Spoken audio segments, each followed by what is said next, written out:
함께 합독하도록 하겠습니다. 어떤 사람들이 유대로부터 내려와서 형제들을 가르치되 너희가 모세의 법대로 할례를 받지 아니하면 능히 구원을 받지 못하리라 하니 바울 및 바나바와 그들 사이에 적지 아니한 다툼과 변론이 일어난지라. 형제들이 이 문제에 대하여 바울과 바나바 및 그 중에 몇 사람을 예루살렘에 있는 사도와 장로들에게 보내기로 작정하니라.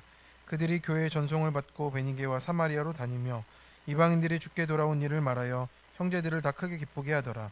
예루살렘에 이르러 교회와 사도와 장로들에게 영접을 받고 하나님이 자기들과 함께 계셔 행하신 모든 일을 말하매 바리새파 중에 어떤 믿는 사람들이 일어나 말하되 이방인에게 할례를 행하고 모세의 율법을 지키라 명하는 것이 마땅하다 하니라. 사도와 장로들이 이 일을 의논하러 모여 많은 변론이 있은 후에 베드로가 일어나 말하되 형제들아 너희도 알거니와 하나님이 이방인들로 내 입에서 복음의 말씀을 들어 믿게 하시려고 오래전부터 너희 가운데서 나를 택하시고 또 마음을 아시는 하나님이 우리에게와 같이 그들에게 성령을 주어 증언하시고 믿음으로 그들의 마음을 깨끗이 하사 그들이나 우리나 차별하지 아니하셨느니라. 그런데 지금 너희가 어찌하여 하나님을 시험하여 우리 조상과 우리도 능히 매지 못하던 몽에를 제자들의 목에 두려느냐. 그러나 우리는 그들이 우리와 동일하게 주 예수의 은혜로 구원받는 줄을 믿노라 하니라. 아멘.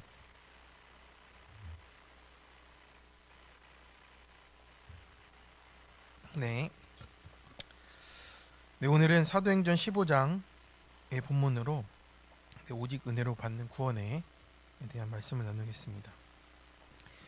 부르신 교회 성도 여러분, 우리가 예수님을 믿는다는 건 참 단순하지만 동시에 깊은 신비가 담겨 있는 겁니다. 내가 뭘 해서 구원을 받았을까 돌아보면 한 가지 대답밖에는 없습니다. 오직 은혜로 라는 것이 우리의 구원의 참된 본질입니다. 그래서 오늘 본문은 이제 초대교회가 그 은혜의 복음을 어떻게 지켜내 가는지, 어떻게 시작을 해 가는지를 보여주는 내용입니다. 이방인들이 복음을 듣고 주께로 돌아오자 유대 땅에서 온 사람 몇이 이렇게 말했습니다. 너희가 모세의 법대로 할례를 받지 않으면 능히 구원을 받지 못한다. 그래서 이 한마디가 교회의 큰 혼란에 빠지게 했습니다. 이방인도 예수를 믿으면 구원받는다고 했는데 유대인 신자들이 보기에는 그게 아닌 거예요. 아니 율법을 알아야지 하나님 아는 거 아니냐 라고 하는 겁니다. 그들은 태어날 때부터 율법 안에서 자란 사람들이었기 때문에 구원이라는 것도 당연히 할례와 율법의 틀 안에서만 가능하다라고 생각했던 겁니다. 그래서 그 논쟁이 안디옥 교회에서 시작이 됐는데 끝을 내지 못하는 거예요. 그래서 이것이 예루살렘 총회로 이루어지게 되는 또 이 사건이 되는 겁니다. 그래서 이 사건은 단순한 교리의 싸움이 아니게 됐고요. 하나님의 구원의 본질이 무엇인가를 생각하게 되는 아주 중요한 자리가 되었습니다. 오늘 이 아침에 우리에게 주시는 이 말씀 안에서 우리가 오직 은혜로 받는 구원이 무엇인지 또 나에게 비추어 생각해보고 또 띵크해 보려고 합니다. 첫 번째로 이방인이 돌아온 일에 일 속에 구원의 뜻이 있습니다. 1절에 보니 유대로부터 내려온 형제들을 가르치되 너희가 모세의 법대로 할례를 받지 아니하면 능히 구원을 받지 못한다 라고 이렇게 말을 했습니다. 이게 단순한 잘못된 가르침 정도가 아니고 복음의 본질이 뒤흔들리는 말이 됐어요. 그러니까 예수 믿는 것만으로 부족하다라는 얘기를 만들어내는 거잖아요. 그래도 뭔가는 해야지가 있는 논리인 겁니다. 이건 지금 우리 안에서도 여전히 일어나는 싸움 가운데 하나가 되는 겁니다. 믿음만으로 되냐? 교회는 열심히 다녀야지, 봉사도 해야지, 이 정도는 해야지가 우리에게 생겨나는 겁니다. 그래서 우리 안에 이런 율법적인 마음이 은혜를 끊임없이 밀어내는 거예요. 그래서 안디옥 교회는 이제 바울과 바나바가 1년 동안 이제 성경을 가르치면서 비로소 그리스도인이라고 일컬음을 받던 교회입니다. 그래서 아가보 선지자가 흉년 예언을 해도 잘 받아들이고 예루살렘 교회에 구제까지 할 만큼 건강하게 세워진 교회입니다.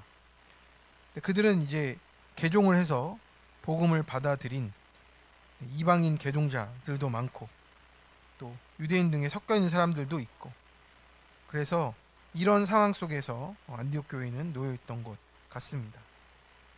그런데 여전히 유대의 전통에 대해서 큰 자부심을 가졌기 때문에 이방인 개동자들에게 너네도 할례 받고 이제 모세율법 지켜라라고, 그래야 구원받을 수 있다라고 계속 이제 말을 하기 시작하는 겁니다. 그러니까 얼마나 이렇게 혼선이 왔겠어요. 초신자가 많은 이제 안디옥 교인들은 율법을 잘잘 깨고 있는 그들이 더 맞아 보이잖아요. 자기들의 경전을 가져와서 이게 이렇다라고 얘기를 하니까 이제 그 그리스도인들, 갈라디아 지방에 있는 그 그리스도인들까지도 안디옥에서 갈라디아까지 다 혼란에 빠지게 한 거예요. 그래서 갈라디아서를 이쯤에 썼다라고 얘기하는 학자들이 있습니다. 그래서 바울과 바나바가 그들과 적지 아니한 다툼과 변론을 하게 돼요. 그래서 그들의 주장은 이제 사도의 모임에서도 또 시키지도 가결되지도 않은 일인데, 이 사람들이 500km나 되는 길을 달려와서 지금은 차로 가니까 하루겠지만 한 달이나 걸려서 여기까지 스스로 온 거예요. 혼자. 굉장한 열심이죠. 어떤 열심입니까? 자기들의 자랑인 율법을 가르치려고 하는 열심이에요. 그래서 믿음의 반대가 무서운 열심이라고 하잖아요. 그래서 열심인 사람들이 자신이 믿음이 있다고 속기도 합니다. 그래서 그들이 음성적으로 활동하고 폐해가 크다는 것은 그들이 거짓 형제가 되었고 예수 안에서 종으로 삼고자 했다는 비판이 생긴 것을 보면은 우리가 알 수 있는 것이죠. 그들은 그만큼 열성적으로 가르쳤어요. 근데 여기서 이제 구원이 흔들린 사람들이 생기는 겁니다. 그래서 신약 시대는 이제 힘이 시작이 됐고, 그런데 본문이 될 만한 성경도 없어요.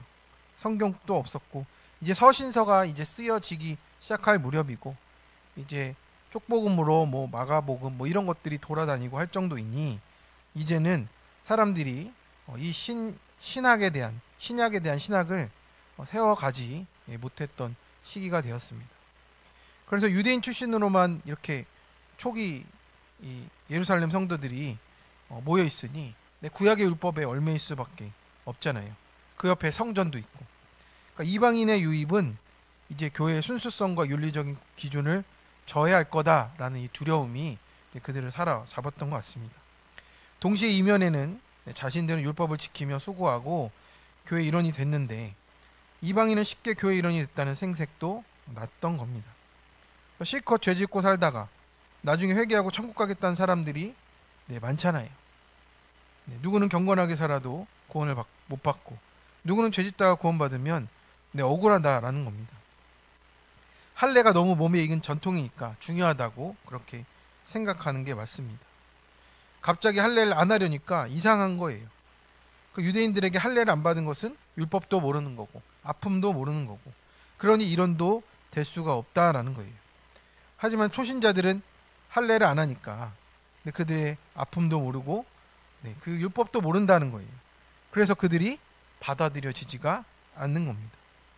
그래서 바울과 바나바의 가르침을 받을 때는 이 안디옥 교인들도 확실한 것 같았는데, 이 신앙의 기본이 짧아지니까, 이 배움이 짧아지니까 이 이방인들은 흔들릴 수밖에 없었던 것 같습니다.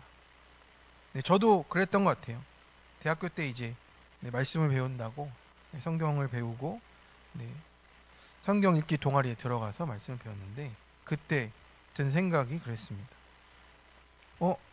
저렇게 교회에 다녀보니, 우리 동네 교회에 다니면서 믿음이 없이 그냥 엉터리로 사는 것 같은데 저 사람 구원 받을 수 있는 거야?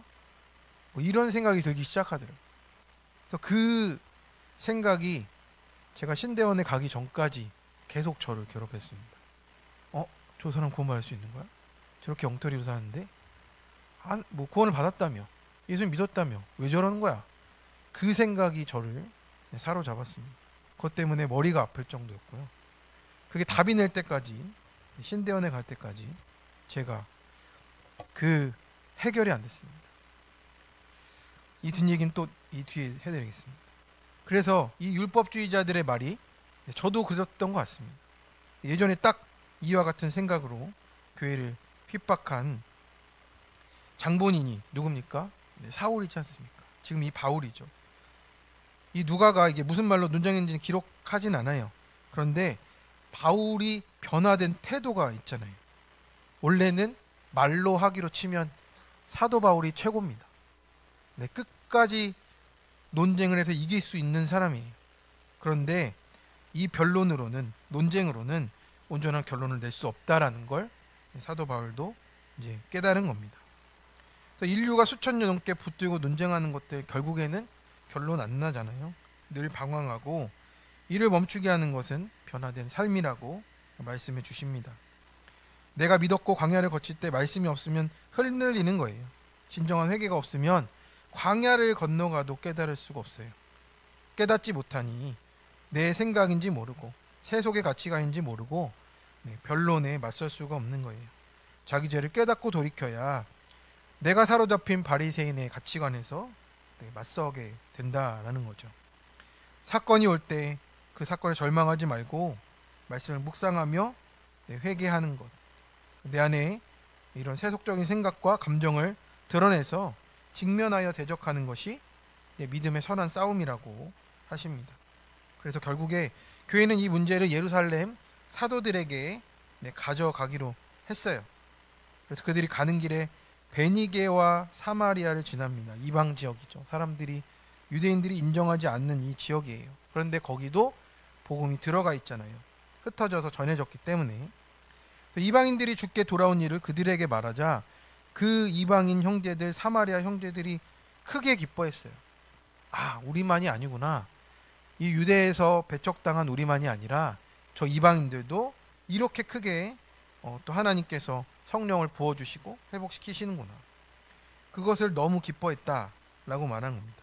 여기서 돌아오다라는 말은 에피스트레포인데 방향을 바꾸어서 하나님께로 향했다라는 뜻이에요. 그래서 종교만 바꾼 게 아니고 삶의 중심이 바뀌었다. 하나님께로 돌아갔다라는 뜻이 된 거예요. 그래서 이방인들이 주께로 돌아온다는 것이 사마리아와 이런 베니게 지역에는 큰 기쁨이 됐지만 유대인들에게는 어떻습니까? 이방인이 어떻게 우리와 같은 구원을 받냐라는 뜻이에요. 하나님은 그 이방인의 회심 가운데 이 구속사의 큰 뜻을 그리고 계셨다라는 겁니다.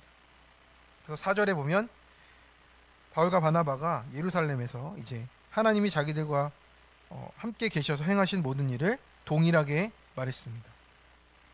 자기들 사역을 자랑한 게 아니고 하나님이 이방인들에게 하신 일을 간증을 한 거죠. 그런데 5절을 보니까 여전히 바리새파 유대인 중에 믿는 자들이 일어나서 이방인에게 할례를 행하고 율법을 지키라 명하는 것이 마땅하다라고 이렇게 또 다시 논쟁이 시작되는 거죠. 이게 바로 인간의 본성이 되는 겁니다.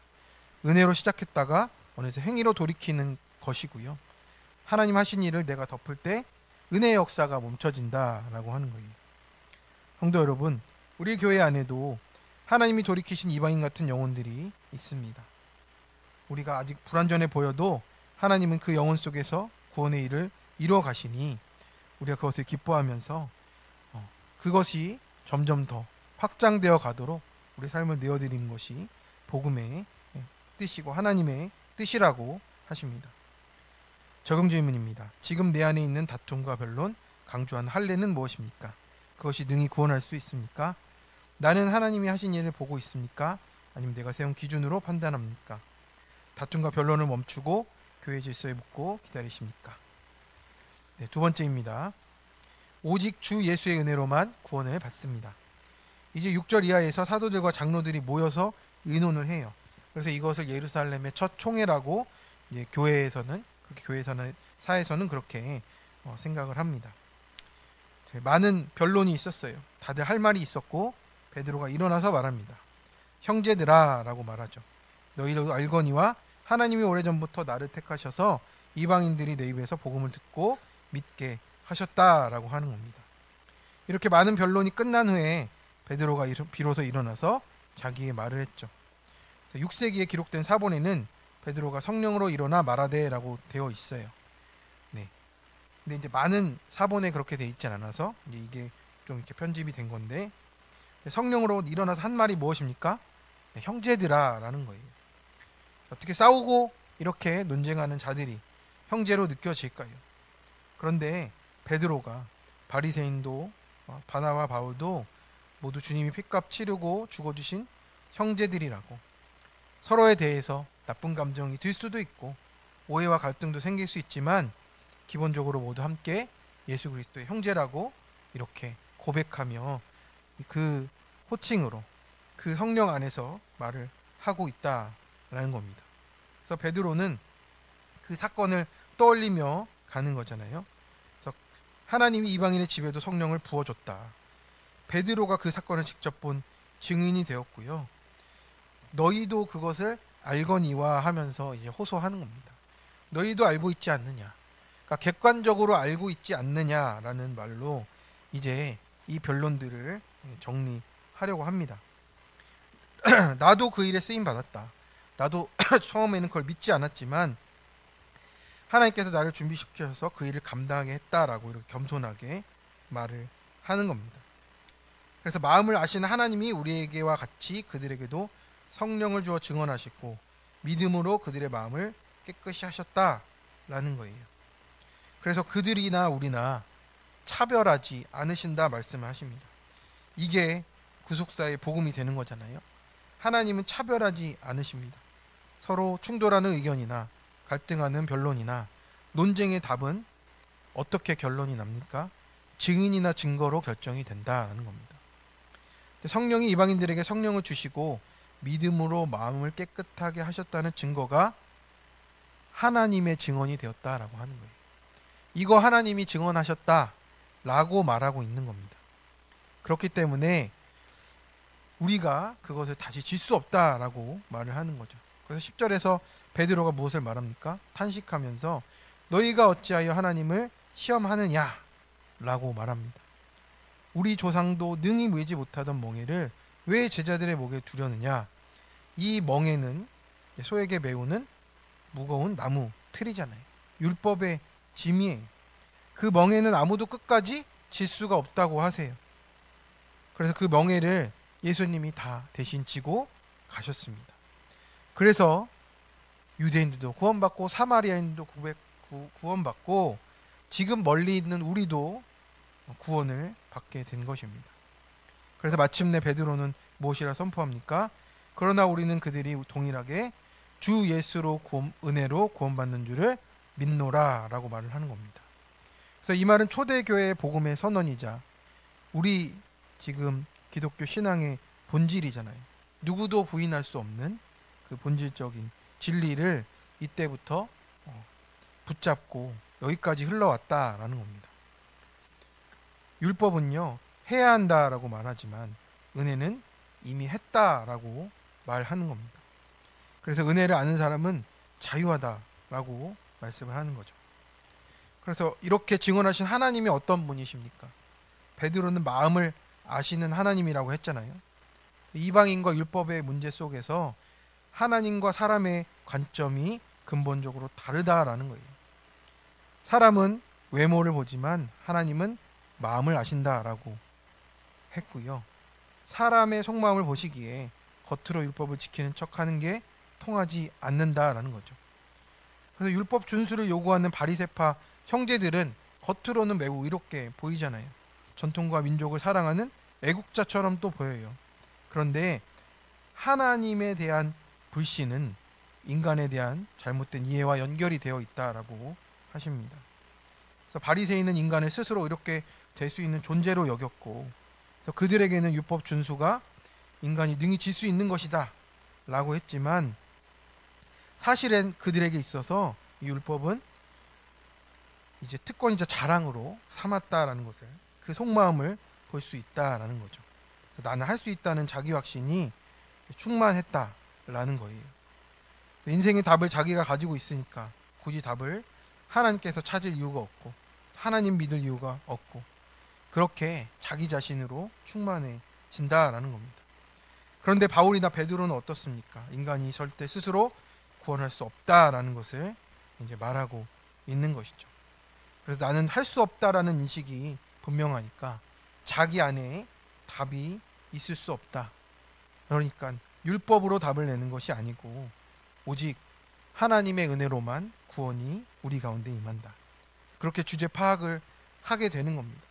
그래서 하나님을 의지하고 하나님께 답을 구하고 하나님이 답이심을 고백하게 되는 이 큐티하는 모습으로 우리가 살아갈 때 하나님의 구원이 우리 가운데 온전히 누려지기 시작한다라는 겁니다. 그러니 나는 할 수 있다라는 말이 불신앙의 말로 나타나게 되는 겁니다. 그래서 물론 주님 안에서는 주님이 하시니까 할 수 있다라는 건데요. 그래서 율법은 지키라고 주신 것이고 죄를 알게 하려고 주신 것입니다. 그래서 지금도 이스라엘에 가면 지킬 수 없는 율법을 지켜야만 구원받는다고 너희도 지키라고 하는 것은 하나님을 시험하는 것이라고 말씀하는 것이죠. 성도 여러분, 그렇습니다. 율법은 늘 부족함을 보여줘요. 하지만 은혜는 그 모든 부족함을 덮고도 남습니다. 저도 그래서 신대원에 들어가기 전에 깨닫게 하셨네요. 신대원에 들어가서도 더 알게 하셨지만 이 신대원 가기 위해서 이제 성경을 공부하는 중에 제가 계속 그것만 하나님께 질문했거든요. 하나님, 그러면 저 말도 안 되는 사람들은 예수 믿는다고 하면 그것만으로도 예수님 구원 받는 거예요? 계속 그 얘기를 붙잡았습니다. 그런데 어느 날 기도하는 중에 응답을 주셨습니다. 저에게 준 게 뭐냐면 은혜로 구원 받는 거야. 그 한마디였어요. 저도 그걸 듣고 나서 할 말이 없더라고요. 아, 은혜가 그런 거구나. 아니, 예수님 믿는다고 엉망진창으로 사는데 또 어떻게 되는 거지? 이 걱정을 하는 저에게 하나님이 주신 응답이 그거였더라고요. 은혜로 구원 받는 거야. 그건 나머지는 내가 할 수 있는 게 아니구나. 그건 하나님 소관이구나. 그러면서 제가 그 공부를 하게 하시고 만드신 이유가, 신학까지 하게 하신 이유가 그거였구나를 깨닫는 시간들이 됐습니다. 그게 한 8년, 9년 그렇게 고민했거든요. 근데 하나님은 제가 그걸 깨달을 때까지 기다려 주셨던 것 같습니다. 그렇습니다. 은혜는요, 모든 부족함을 덮고도 남음이 있습니다. 율법은 내 힘으로 하나님께 나아가려 하지만 은혜는 하나님이 나에게 오시는 거예요. 성도 여러분, 오늘 이 아침 복음의 핵심을 우리에게 말씀해 주십니다. 내가 뭘 해야 구원받는 것 아니고 이미 예수께서 이루셨기에 우리가 구원받는 은혜가 있는 줄로 믿습니다. 적용 질문입니다. 내가 가진 생각 때문에 생기는 차별은 없습니까? 나도 못 지는 멍에를 지우지는 않습니까? 내 구원의 근거는 내가 한 일입니까? 오직 주의 은혜입니까? 차별 없는 은혜로 나 같은 자도 받아주심에 오늘도 감사하고 계십니까? 기도하겠습니다. 주님, 오늘도 오직 주 예수의 은혜로 우리가 이 자리에 있을 수 없는 죄인인데 이 자리에 있게 하셨습니다. 내가 아닌 오직 주님의 은혜로 구원받은 것을 이 시간에 고백하며 나아가오니 여전히 내 힘으로 내 열심으로 하나님께 인정받으려는 우리 율법의 사람으로 살지 않도록 주의 은혜로 시작했다가 내 행위를 완성하려는 어리석음을 용서하여 주옵소서. 하나님, 이방인이 주께 돌아온 일을 그렇게 기뻐하셨는데 우리도 하나님이 하신 일을 기뻐하는 교회가 되게 하여 주시고 누가 더 옳으냐 누가 더 나으냐 하는 율법의 멍에는 내려놓고 은혜의 자유 안에 살게 하여 주옵소서.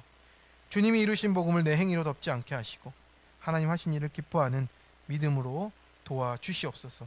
은혜의 자유함으로 오늘을 살게 하시고 구원의 눈으로 우리와 사람들을 바라보도록 인도하여 주시옵소서. 모든 것 주님께 맡기며 예수님 이름으로 기도드립니다.